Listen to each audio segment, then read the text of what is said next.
It's time to get nerdy, y'all. A little bit of gaming history for you. Something relevant in gaming and discuss our opinions on it. Should we kick it out of here, or should we kick-start it? This is the part where you, the listeners, try to stump the hosts. I'm not a lawyer. I just play one on a podcast. Ladies and gentlemen, boys and girls, it's Tuesday, November 12th, 2024, and you know what that means. It's time to get nerdy, y'all. Welcome to episode number 324 of Two Nerds in a Pod, the nerdiest video game podcast in the galaxy. I am Lam, also known as Mr. Nice Guy, and I'm joined by my comrade in gaming commentary, the Miggity Mac, also known as Maction. Mac, what's good, buddy? How you been?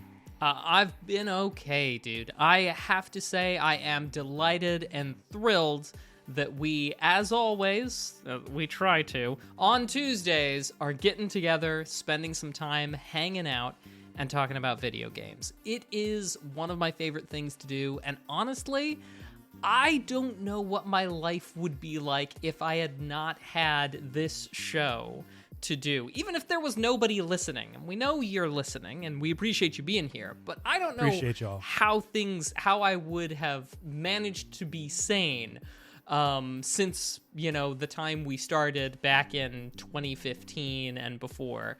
Thank you, dude, for always being here every week. It is a commitment, and we make it happen because we both do it, and I appreciate you. I love doing it. Same. And it's one of those things. I was thinking about this the other day. We've talked about this a lot on the pod. For those who don't know, Mac and I used to live 10 minutes apart when we were living in Utah.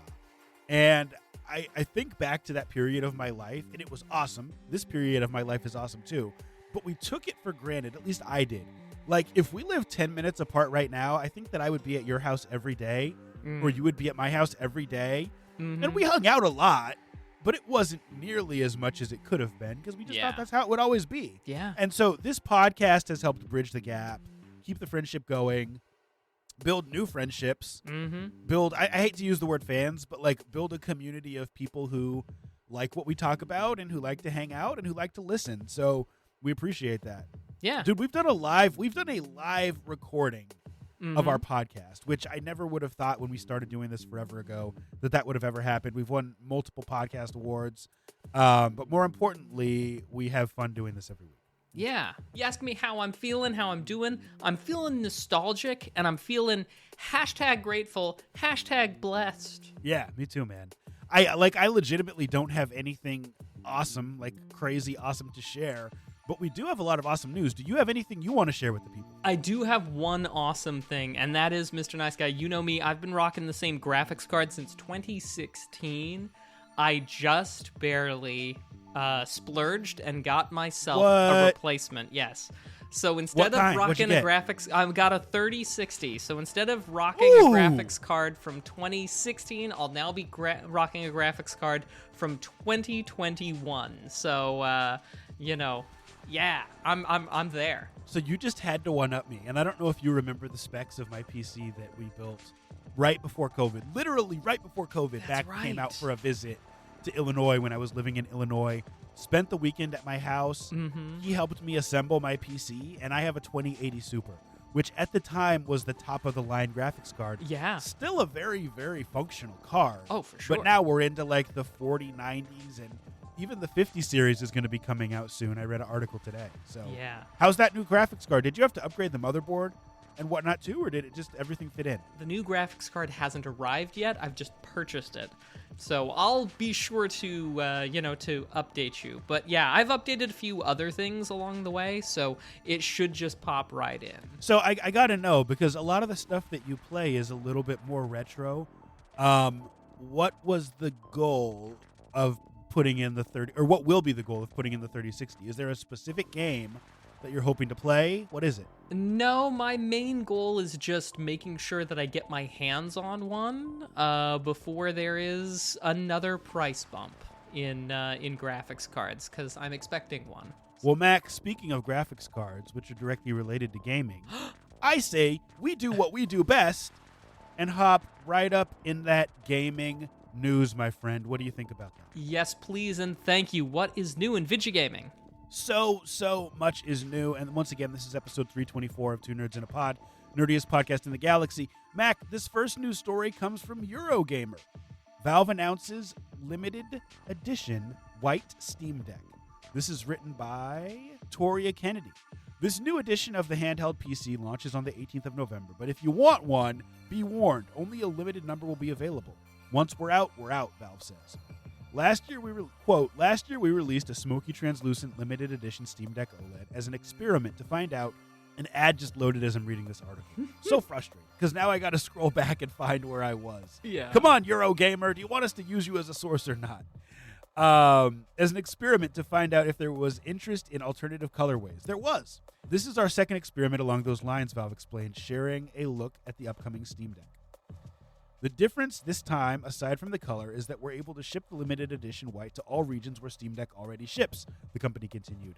We're curious to see what the response is, and we'll use what we learn to inform blah, blah, blah. Articles keep loading as I'm trying to read this, which makes it scroll.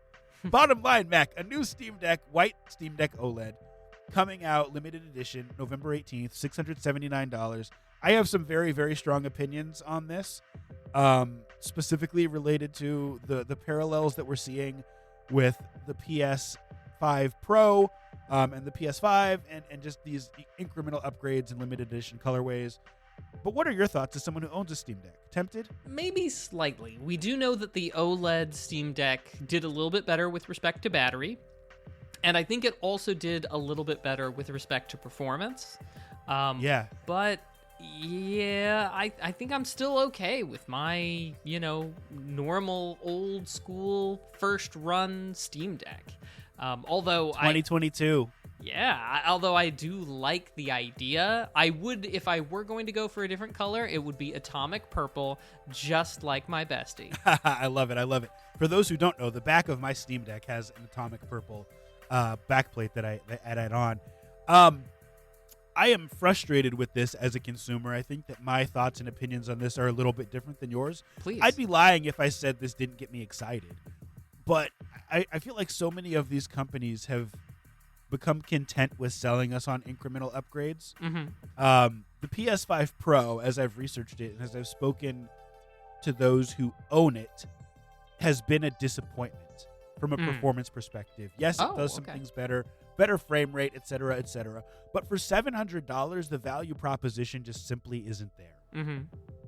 We talked last week, it's interesting, about do you ever get scared to purchase technology for fear that the next iteration of that technology is going to come out? And this is one instance where I'm actually falling victim to that because they released the Steam Deck OLED. Mm-hmm. Now they're doing this to try to get the sales going again on the Steam Deck OLED, which leads me to believe they want to clear out inventory, and then a year and a half from now, we get the Steam Deck 2. Especially given how quickly the PC handheld gaming market is moving in terms of its inability to keep up with some of the AAA titles that are out there. So for me, a $679 purchase to do something incrementally better than what I currently have is simply not enough. Last point, Mac, is that the Steam Deck continues to be a marvel in my mind. I tell my kids all the time, you can literally play almost every game ever made that doesn't require some type of external hardware or light gun or unique piece of hardware. You can play your Atari games, you can emulate NES, and you can play Halo Infinite on the go. You can play newer stuff, Baldur's Gate 3. So I'm still very happy with my Steam Deck. I'm not going to be purchasing. No, I think it's a fair point to make that some of stuff like this can be trying to clear out old inventory before a new launch and trying to get those out there. But yeah, it's not going to be for me just because what I've got's good enough. A good opinion, good thoughts though. Good thoughts. Some things I hadn't considered. Yeah, it's interesting to see. Will be interesting to see. Like I said, if this sells out and then people say, well, I guess I'll just get the regular Steam Deck OLED that's not the white colorway because now I want one. Let's move on, Mac. Next news story, and this is a big one. Some may remember we interviewed the good man from Stop Killing Games not too long ago, Ross Scott. And it's interesting because this next story dives directly into what he talked about on the pod. This is on PCGamer.com by Fraser Brown. 2 Californians are suing Ubisoft over fraud and several other complaints due to the publisher's shutdown of The Crew in April, which left players unable to access even the single-player portion of this online-only racing game. While the lawsuit spotted by Polygon only includes 2 plaintiffs, the claims are also being made on behalf of other players as well, with the plaintiffs hoping the court will approve it as a class action. Both plaintiffs purchased the Crew late into its life cycle in 2018 and 2020 and picked up physical copies. This plays a significant role in the lawsuit. Plaintiff Cassell was under the impression that by purchasing the physical game disc, the lawsuit reads, he acquired the full bundle of ownership rights over the game, and that he should be able to use the disc to play the game whenever he wanted in the future. Ubisoft misled the plaintiffs, the lawsuit claims, through language on the game's packaging.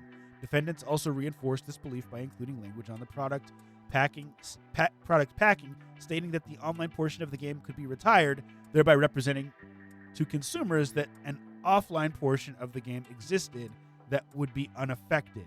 This goes on and on and on. Mac, they also make an analogy in this, and I'm trying to find it, but I'm just going to summarize it. They say something to the effect of, they also reference Ross Scott in here. Here's the quote right here.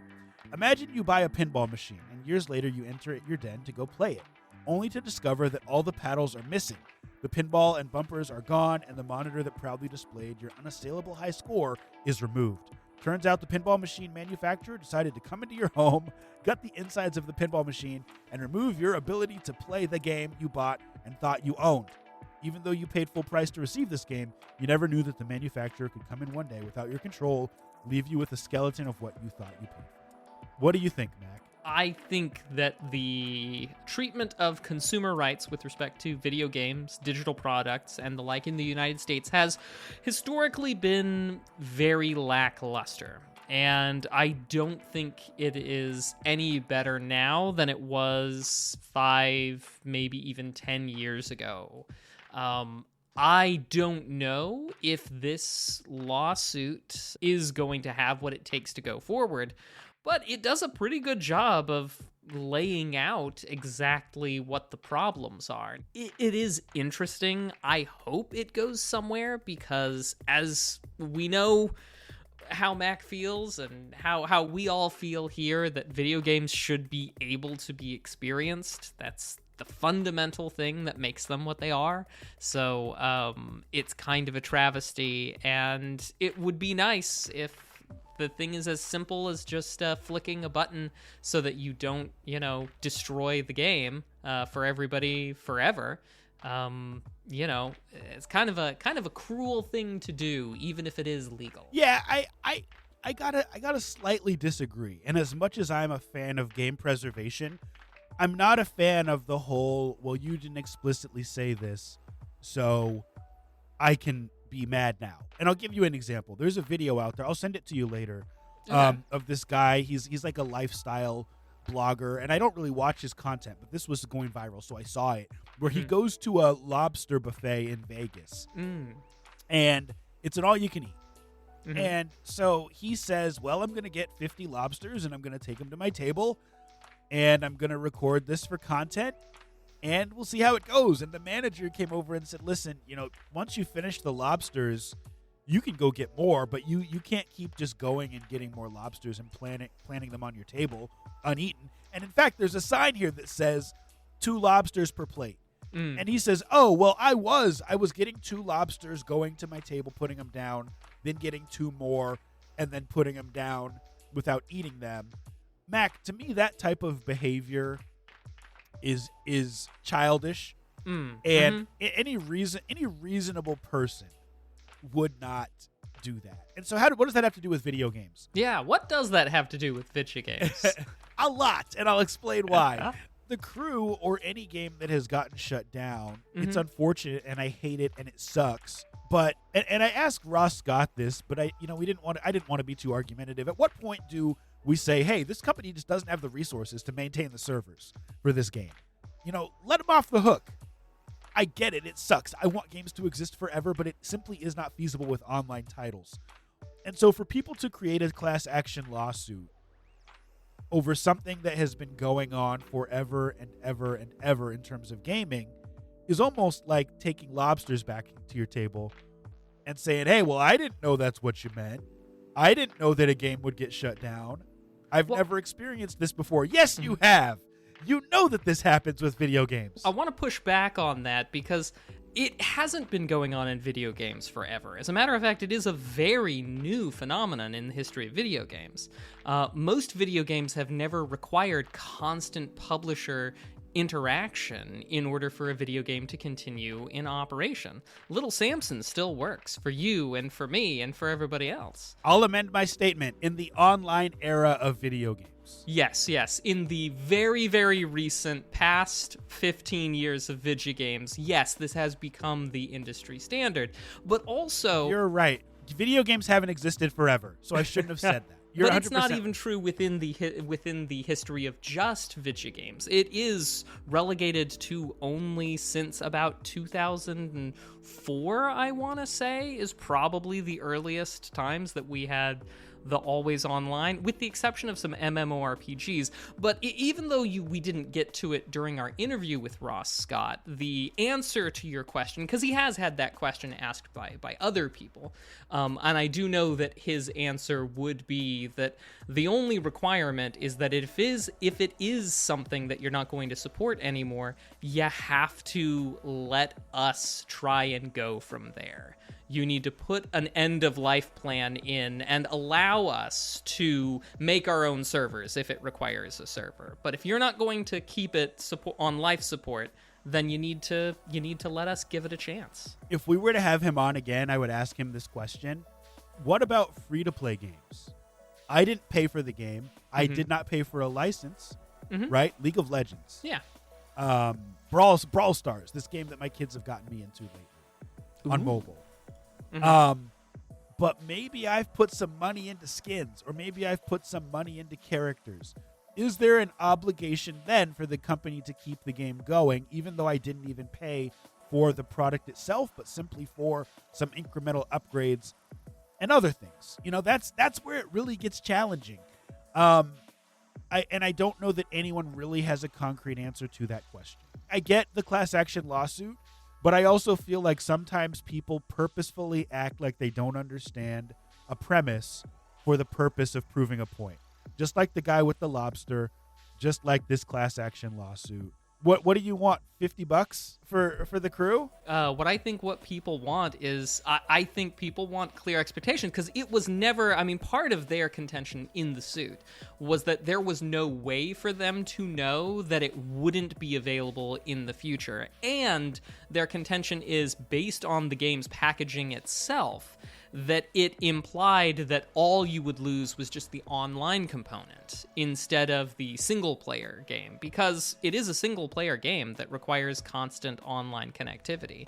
So their understanding was that it was a game they were buying, they would keep the single-player, they would lose the online component, which they're fine with. And I think, really when you get down to it, I think there's nobody who's arguing that a company should be forced to keep the servers online forever.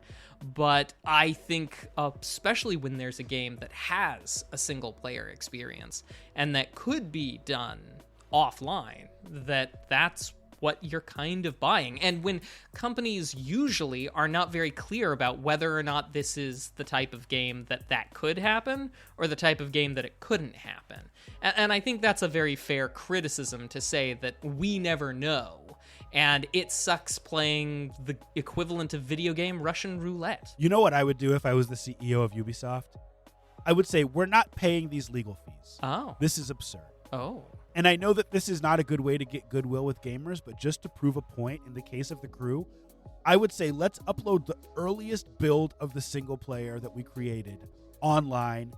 And if people really want access to their game again, they can play this buggy version of what we were working on before the game came out. And then we will have met the requirement, legally and technically, for this game to still exist. Mr. Nice Guy advocating for the bare minimum. And I know that's a jerk move, but I think that that's what will start happening if they keep going after these big game companies, because they're not going to want to pay everyone, whoever bought the game. They're not going to want to pay the legal fees every time this happens. So, it'll be interesting to see. This is a whole nother podcast. Indeed. And Mac, I think that what we might agree on is that this is why Steam now has that new terms of service that makes you acknowledge that you do not own any of the games. that you have on their library. To an extent, yes. It's because of this whole ball of wax, but it is very specifically in response to a specific state amendment. I talked about it a couple legalese ago. Came out of my home district back in the day, good old Fightin' 42. But yeah, that's the specific state amendment that requires the acknowledgement, and that happened like I want to say like 2 days after we talked about it on the show. That's when Steam amended their acknowledgement. I don't think it's set to be enforced until like January, so they're a bit ahead of the curve. But anyway, yeah, it is precisely because of pushback like this, class actions like that, commentaries like this that people are starting to take notice, and I think it's a good thing. Yeah, 100%. Just to be clear, I'm an advocate for these games existing forever. I hate when one of my favorite games no longer has the online. Splinter Cell, I'm looking at you.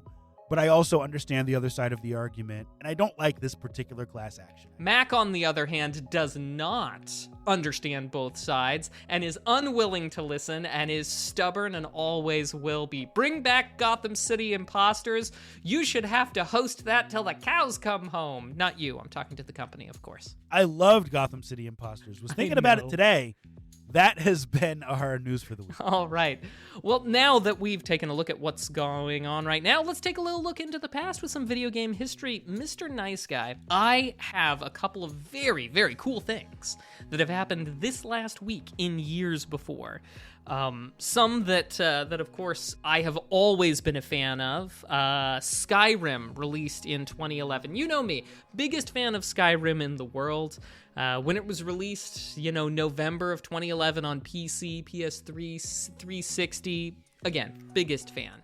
And then, of course, when it got released again for the Xbox One and PS4 in 2016, I was overjoyed. The Switch in 2017, so on. When we got our Alexa version, when we got our VR, I have been on record repeatedly as being the biggest Skyrim head ever.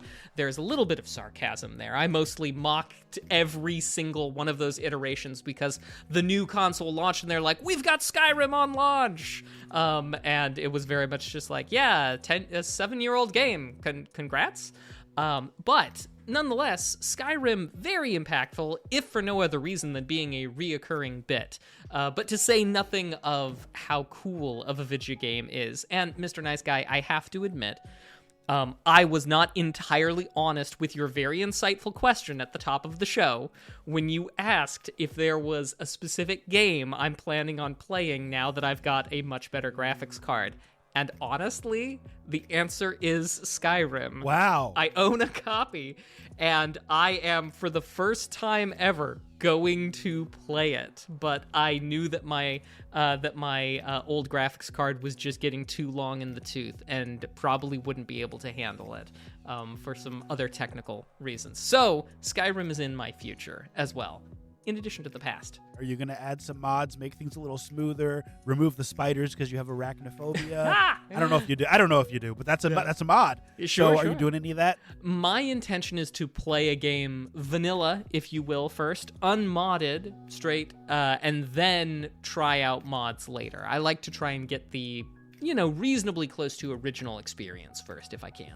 But sure. But yeah, so we'll see about spiders later. We'll see how scary they are. A couple of others. 2001, a release for the Game Boy Advance, a little game called Golden Sun.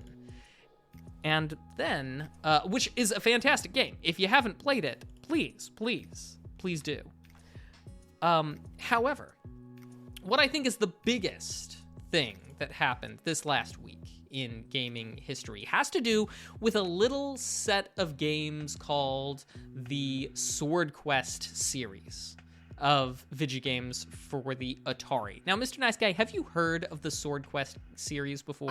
I have not, man. I want to hear about it. Okay, well, I have dropped a link in the chat that I encourage you to all take a look at. It should bring up an image of an Atari Sword Quest challenge, specifically for Earthworld, because what we had in the Sword Quest series was we had 4 games: Earthworld, Fireworld, Waterworld, and Airworld. And these games were early video game challenges, launched back in, 1983 or 1982, 83, 84, right in there.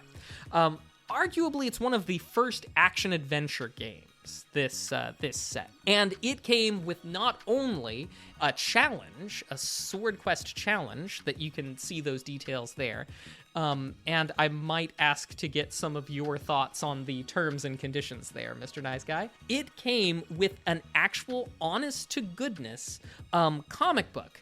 Because I think it's easy to forget that back in the days, in the early days of Atari, that like computer graphics aren't what they are today. Very much open to interpretation. You often didn't have that much text to go on, or instructions. So a lot of lifting had to be done by the manuals, or in this case, the comics for the Sword Quest series, done by DC. Honest to goodness Detective Comics, maybe. Ooh. The comic books gave you the context, and they were also a key to the series itself because of the mystery. And that's what that link I shared, that poster, is all about, the mystery itself. Inside of these games, for Earthworld, Fireworld, Waterworld, Airworld, there was an entry, and basically you would get these word clues hidden inside of the game. You need to put them on this challenge form and send them into Atari. If they wound up being correct, you would be invited to Atari. Mr. Nice Guy, could you do me a favor? Yeah. If you could read number 4 off of those official rules. Entrants who supply all 5 correct word clues will compete in a playoff to determine the winner of a grand prize for the Earthworld contest. This playoff will be held at Atari's headquarters in Sunnyvale, California. Atari will pay for the travel expenses of the playoff contestants, consisting of round-trip airfare to San Francisco from the airport nearest to the contestants' home originating city, ground transportation to Sunnyvale, 2 nights lodging. Do you want me to continue? This goes on for a while. Oh, just to the end of that number 4. 2 nights lodging near Atari's headquarters, transfers and meals. Airfare, travel, lodging, food for the contest. They'd fly you out to Atari's HQ. You'd participate in this quest. And as if that wasn't enough, sizable, the prize for EarthQuest was a 18-karat solid gold disc studded with diamonds and birthstones from all 12 birthstones of the Zodiac, valued at $25,000 at the time in the early 80s, which would be about $80,000 today. An 80,000 piece of jewelry. For Fireworld, a platinum and gemstone studded goblet. For Waterworld, a gold crown studded with gems. Airworld, a gold and jade box with gemstones. And then, after everybody, we had gotten winners for each one of these individual things here, we would have them all compete, those 4 winners, for a silver sword for the ultimate winner that was worth $50,000. Silver sword studded in gems. We don't make video game contests like they used to, is what I'm saying. No, we don't. So, this was back in the 80s. And, if I'm being perfectly honest, none of these things happened today. But it is historical today for another reason. And I promise you I'm getting there, Mr. Nice Guy. I'm getting there. Give me patience. Let me get there. Do it. They never finished Airworld because Atari had financial troubles in 83. I wonder why. And so we had Earthworld, Fireworld, and Waterworld and their corresponding contests, but we never had Airworld's contest, nor did we ever have the Airworld game itself completed. Until this last week in 2022, when Atari launched the Atari 50 collection, which had a whole bunch of Atari games in it, including the 3 completed, Sword Quest games, and Digital Eclipse, the people who responsible for making games such as the Mega Man Legacy Collection and such. They took the design notes that they had access to from Atari. They took what information that they had, and they made an Airworld game to complete the series. So we're never going to get the Airworld portion of the Sword Quest thing. We're never going to get that silver sword. We're never going to have... Never say never. We are probably... We got Star Fox 2. You know, you're right. We got Star Fox 2, and now we got Airworld. This is the next in the line of games that we can rejoice about being uncanceled, I guess.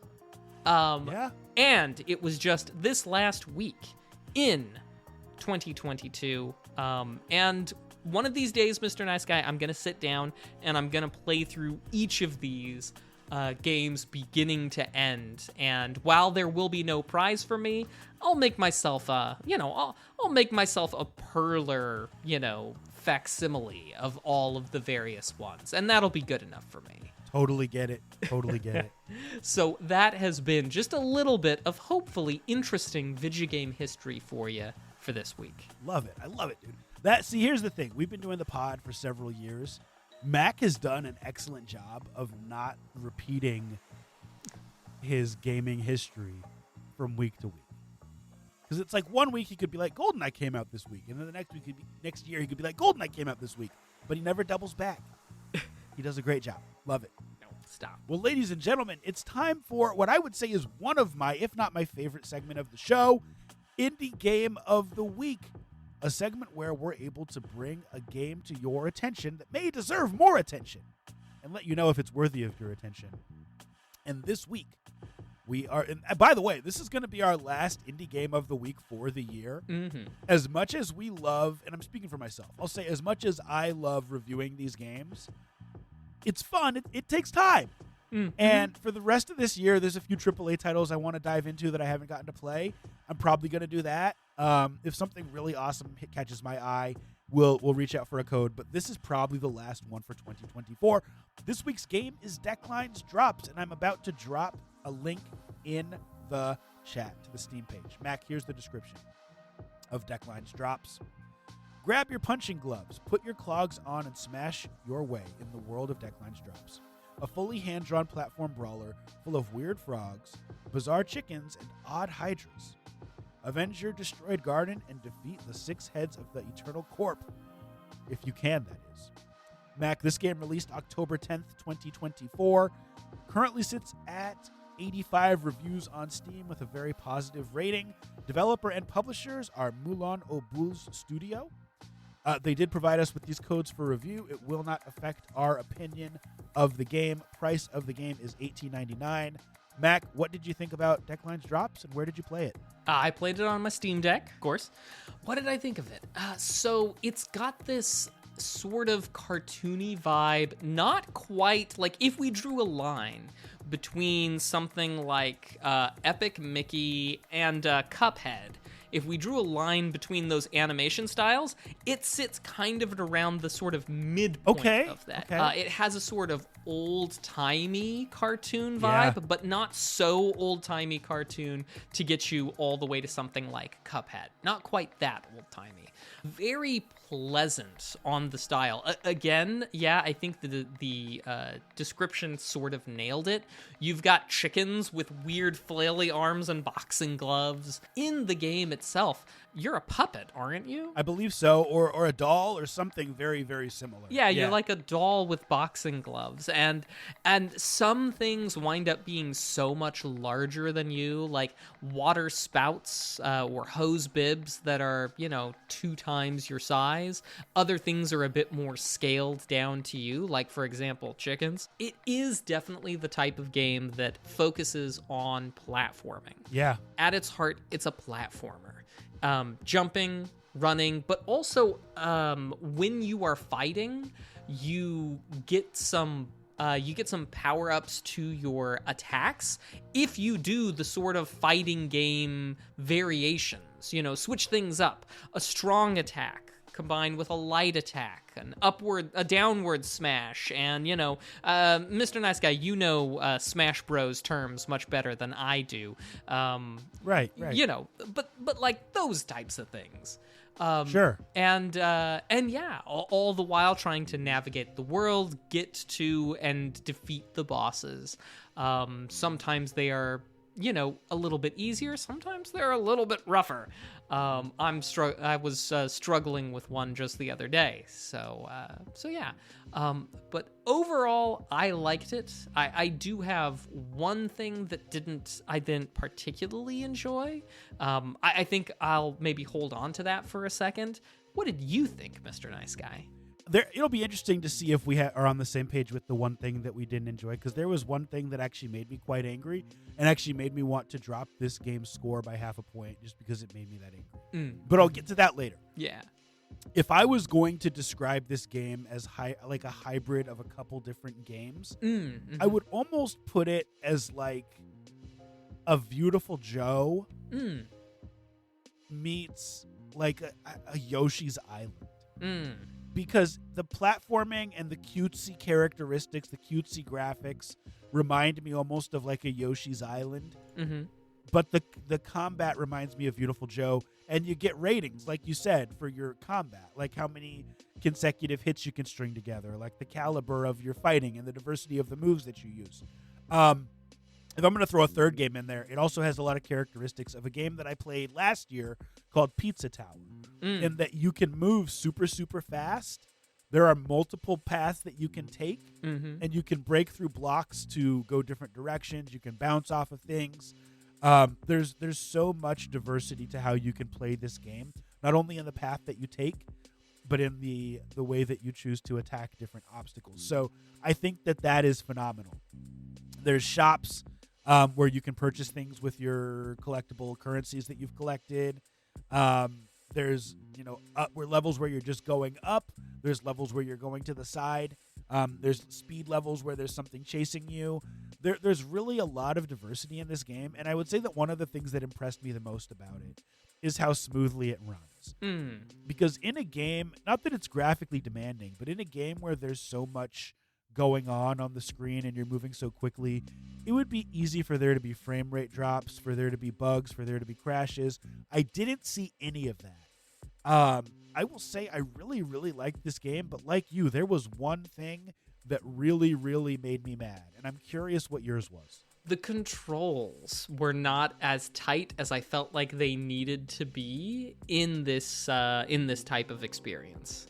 That was my one thing. I could see that. Yeah, I could see that. But what was yours? Well, mine was more mechanical, which is... Oh, okay. And actually, I won't even say it was mechanical. It was more content related. And it's the fact that there was only one save slot for this game. And I'll tell you why that made me mad. Because when you log into the game, you can select new game or you can select continue. And I accidentally selected new game. Oh, no. Yeah, at one point. And I was, several hours in, had collected a lot and really like tried to go back and collect things, and it just deleted my progress. Because now, had there been a second or third save slot like every other game in existence that's made, since like the original Zeldas, that wouldn't have been an issue. And it made me mad enough. Like, that's enough of a problem that I really may change my score. I'm still debating even as we're talking. Mac, this is the analogy that I'll use. Yeah. If I invited someone over to my house and we had some ice cream for dessert, and they said, yeah, I love ice cream, I'll have some ice cream, and they started eating their ice cream with a knife, I wouldn't say anything, but in my mind I'd be like, this person has never eaten ice cream before. You're supposed to use a spoon. To have a game like this with only one save slot is almost like someone has never played a video game before. To make it that way. I'm not trying to be disrespectful, but I would assume this game has been patched since it came out. That should be the number one thing that they patch in this game, is give people multiple save slots. I just don't understand a world where someone who has played video games would do this, or a world where someone who knows how to eat ice cream would do so with a knife. So that's it, Mac. While we're on the subject of just, general misgivings, if you're making a game, you should be able to exit the game completely without having to first quit to title and then having to quit out from the title page. But just, blanket to all developers, I want to say that, like, 35% of the games that I play require you to quit to title Yes! and then quit. So, you Yes. know. Yeah. I am so sorry, Mr. Nice Guy. I can understand that's rough. I mean, it's a good game. Like, it's a good game. Mac, Mm-hmm. what do you want to rate this one on the Tuners scale, and do you think it's worth the price? $18.99 on Steam. So, yes, worth the price. I would love to see it a few dollars cheap. 18 is worth it. So if you ever catch it on sale, heck yeah. I'd put it about a 4 out of 5.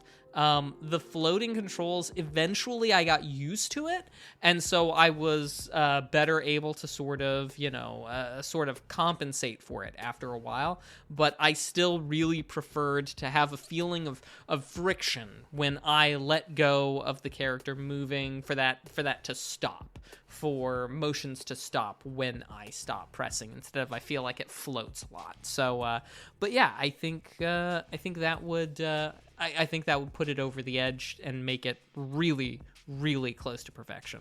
But now you've given me another one to consider.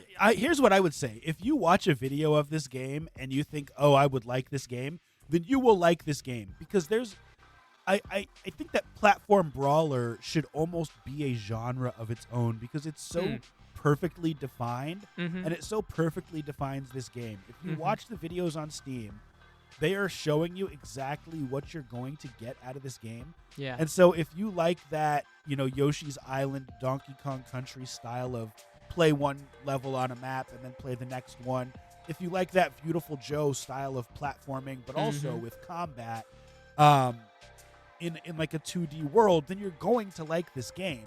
And it's going to challenge you, and you're going to spend hours and hours playing it again, exploring the levels and collecting everything. It's beautiful. I can't emphasize that enough. The save thing made me so mad. Like, I might have been able to give this a 4.5 if it wasn't for that. But to me, that's a big enough miss. I've got to go with a 4 out of 5. Great game, but that needs to be patched immediately. Mac, anything else? Obviously, we wish everybody the best, developers. We hope that you're listening, because changes need to be made. Yeah. Nice Guy and Mac demand. But buy this game. I bet it will be in my top 5 this year. It's a great game, but that made me so mad that I lost all my progress. Gosh, I'm so sorry, man. And thanks to everybody who works on indie games. Even when we hate something about it, we still love it, and we still love the effort. That's been our indie game of the week. So let's talk about something that's got some effort. A crowdfunding project, maybe, trying to get off of the ground. We call this Kick or Kickstart. Now, I have to admit this is going to be a touch of a short one, me hearties, because for whatever reason, it was a touch underwhelming this week on Kickstarter for crowdfunded video games. I don't know why, but that's just how it goes sometimes. So we're going to talk about a book. Well, book/magazine. It's called A Profound Waste of Time, number 5. So Caspian Whistler out of the UK has done 4 issues of A Profound Waste of Time already. And the previous ones have seemed to be pretty well received. The main crux of this publication, which is, again, it's a book, but it's a little bit closer to a magazine, like a big magazine. You're looking at like sub 200 pages on it. But it is done in the magazine style. But the idea for this publication is that it's not about reviews or news, but rather about people's personal take on the games that they love, often the games that they helped make. I think it's a real attempt, a solid attempt, to showcase video games as an art form. And that is something that I like. Now, I don't know who said it, right? I'm gonna give a quote or some variation of a paraphrase that I once heard in a college art class. And the professor was apparently quoting somebody and said that the reason we can't agree often on a meaning of a piece of art is because artists are just so dang enigmatic about what it is they were trying to voice. And I, don't know if that's necessarily true, but I feel like in video games, what we hear the most from is from PR people, maybe, and like from reviewers. But they're all things that we hear the voices of the people who weren't participating in the game itself most often. And from this really tries to bring the people who actually did the work in to talk about it in the articles and such. So in something like issue 4, Akira Kitamura talked about his work on Mega Man.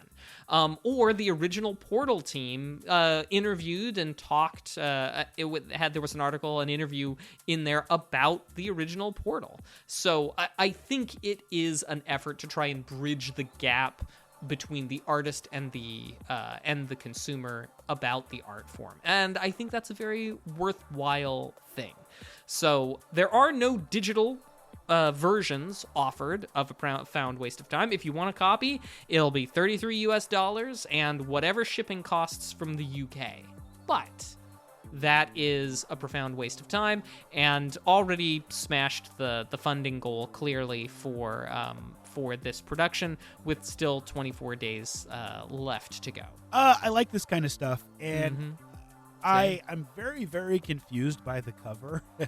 I don't know how that correlates with the content based on what you've just told me. That cover, that's an image from Unicorn Overlord. Okay. Yeah, Unicorn Overlord's like a tactic RPG. Okay. And yeah, I get. Okay, so I mean, they chose a very specific game that's probably discussed in the book to put on the cover, and that's fine. I won't knock any points off for that. For those who have been listening for a long time, you may remember a year and a half ago, Mac reached out to. Oh man, I feel bad. I can't remember the name of the author. But a video game book that we got and we reviewed it on the podcast. And I love it's about retro gaming, and I love stuff like that. You know, you could say this would be better done as a podcast or a podcast series, interview the Portal people, interview, you know, all the people who are in this book, but sometimes it's great to just have something on your coffee table that's a great conversation piece, or just something that's on your bookshelf. And it goes back to our love of physical media. So I really don't have anything bad to say about this. I think it's great. I would love a digital option because I don't particularly want to pay for shipping from the UK, but if it's what you can do, it's what you can do. So yeah, if you're into this sort of thing, hey, go for it. Now, back issues. If you wanted to, say, get this one and get others, you can purchase the ones for the exact same price, about 25 British pounds, which is $33 US at least currently. And this particular magazine book is meant to come out, estimated delivery December of 2025. So it's gonna be a little while before issue 5 comes out, but issues 1 through 4, which have all done well on Kickstarter, but we haven't talked about in the past, are there. Now, obviously, this is not exactly a format that lends itself to a playable demo, so especially if I can't get my hands on something except for a physical copy. So I guess we'll call it a draw with respect to the playable demo. Fair enough. Well, I mean, for me, this is a Kickstart. Like Same. I said, I like this kind of stuff, and I hope it succeeds. Yeah, same. Kickstart for me as well. We wish y'all the best, and thanks for participating in Kick or Kickstart. Well, ladies and gentlemen, now it's time for Nerd Flex. Woo-hoo. A segment where you, the viewers, try to stump the host. Sometimes you do, sometimes you don't. If you're here live, you have a job to do. Multiple choice gaming-related question in the chat. Mac and I use nothing but our noggins to try to answer it. Last week was a sound test, by the way. Mm-hmm. So if you missed it, go download that episode and listen to it. Send us the answer. Mac may have a prize for you. Mac, we're going to start with questions from the test fan. Woohoo! Here is the first question from one of Mac's favorite gaming franchises by Rockstar. On what console was GTA Chinatown Wars first released? I feel like PlayStation. Yeah, I think they want to know what specific... Oh, like the original PlayStation? I have no idea. I just think PlayStation in general. I think I know. Okay. Or I have an idea. Mm-hmm. So, yeah, it was a handheld. Like one of the miniature experiences or smaller experiences, bite-sized, that they were putting together, much like Liberty City Stories and others. But GTA Chinatown Wars came first. And I'm pretty sure that it was the Nintendo DS. Like either the Nintendo DS or the PSP or both.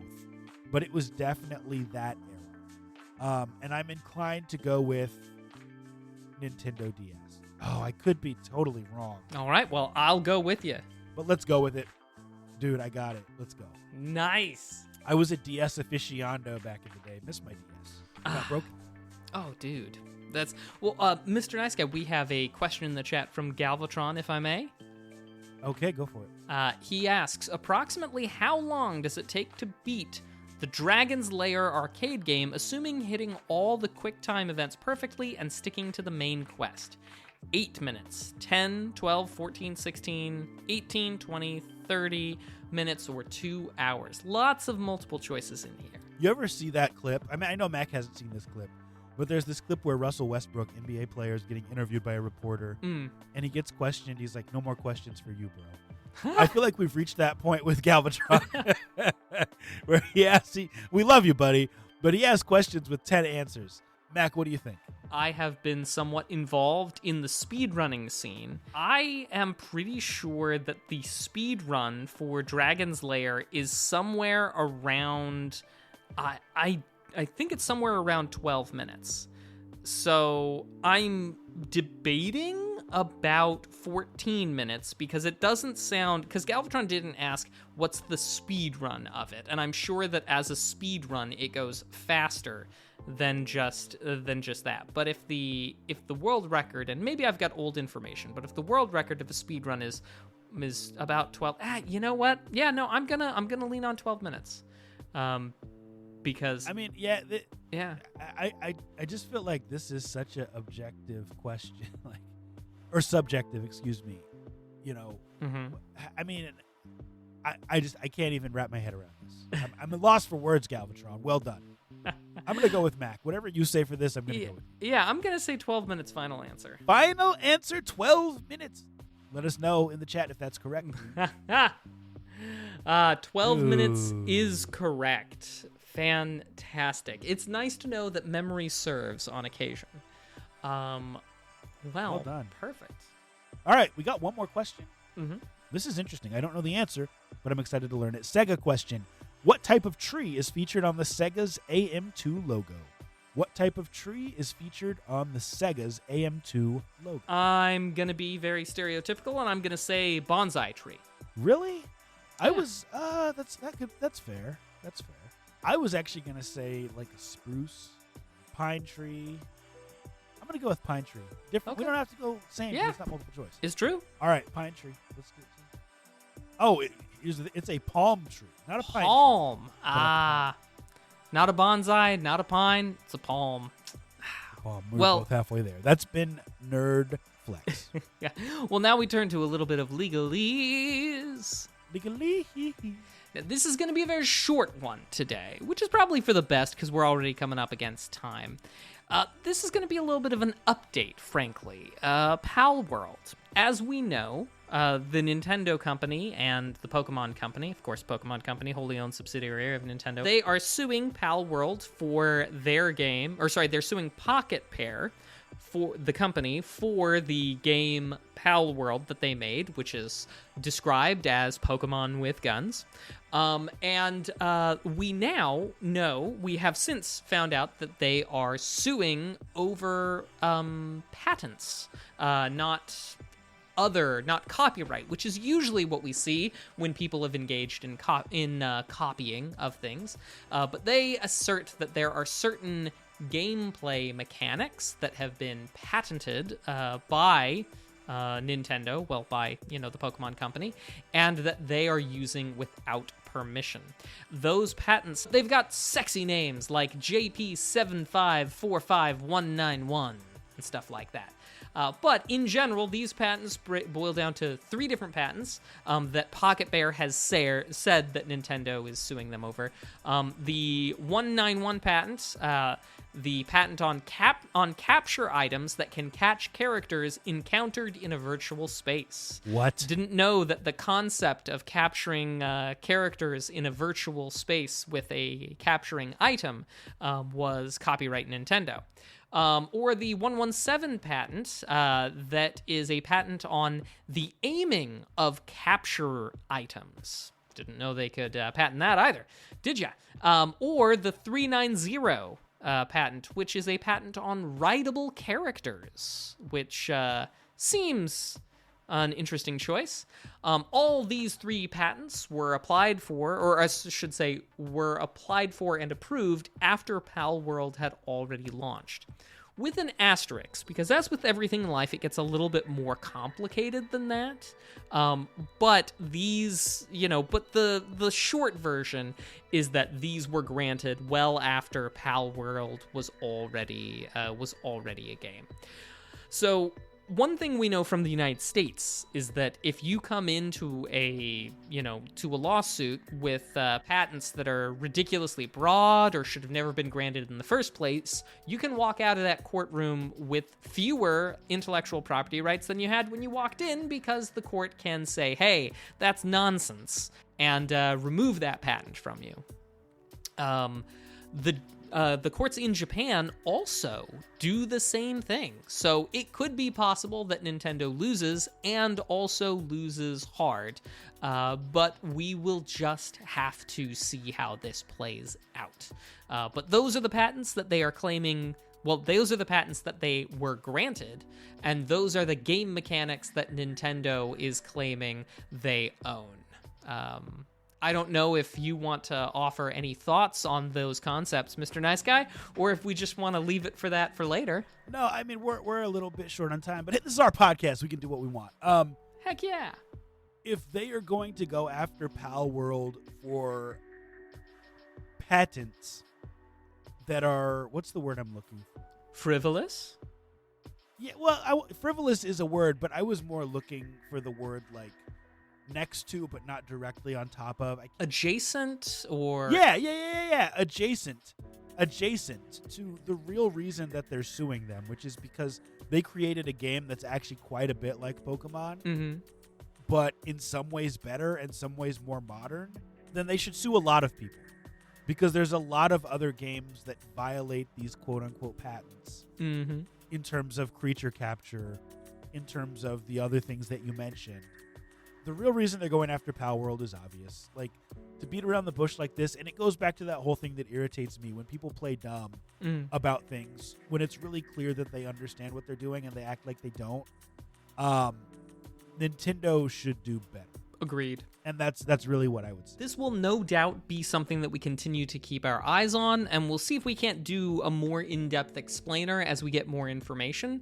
However, it's been rather difficult to get information, and so far what we know is just what Pocket Pair has shared with us. So it's worth considering that maybe we could take some of this with a grain of salt, but we will keep you updated as things develop. But that has been legalese for this evening, and thank you, Mr. Nice Guy, for letting me ramble once again about how Nintendo is the true villain. Love it.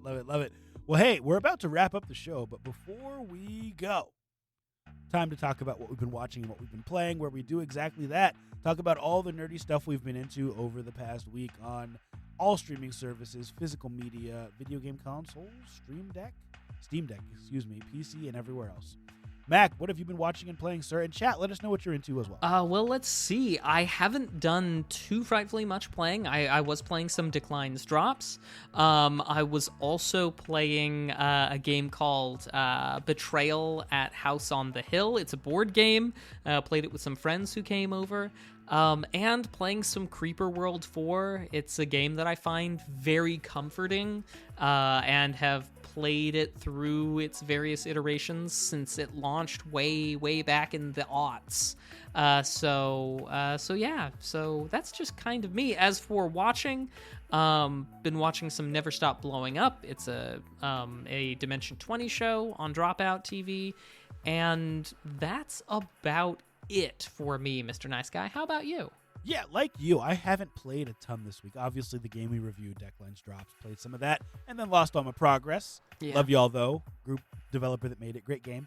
I played a good amount of Diablo 4. So I just, for those who have played it, just got to the point in the story where you're killing this guy, Elias, this character. So that's where I'm at. I think I'm getting close to the end of the story, and then excited to do the end game content. It's such a good game on Steam Deck, man. I can't emphasize this enough, how much of a marvel the Steam Deck is. Like, people just don't understand who grew up with this stuff. Like, it's wild to be growing up right now if this is your first gaming experience, the Steam Deck. And I think that's it in terms of stuff I've been playing this week. In terms of watching, still doing our Marvel watch through, and I can't remember where we were last week, but we're now at Spider-Man 2. Nice. And that's one of the best Spider-Mans in my opinion. Tobey Maguire. Tobey Maguire. Did you know Eminem wrote a song called Toby Mac? No, I did It's not. a good song. You gotta check it out. The chorus goes, Tobey Maguire was bit by a spider. Me must have been bit by a goat. Like saying like goat, like greatest of all time. Uh-huh. Very, very subtle, Eminem. Very subtle. Yeah, I like it. Yeah, it's good stuff, man. Mac, why don't you take us home? All right. Thank you, everybody, for coming out and helping to make this episode 324, what it was. We appreciate you being here, and we hope that you enjoyed at least as much as we enjoyed doing it. Be sure to tune in most all Tuesdays, 7 p.m. Pacific, 9 p.m. Central, for a show about video games that covers everything from trivia to lawsuits and a bit of everything in between. The live recording at twitch.tv/2nerds in a pod. Come out, join us, get nerdy with us. Remember, video games are art, and be excellent to each other. Good night. See ya.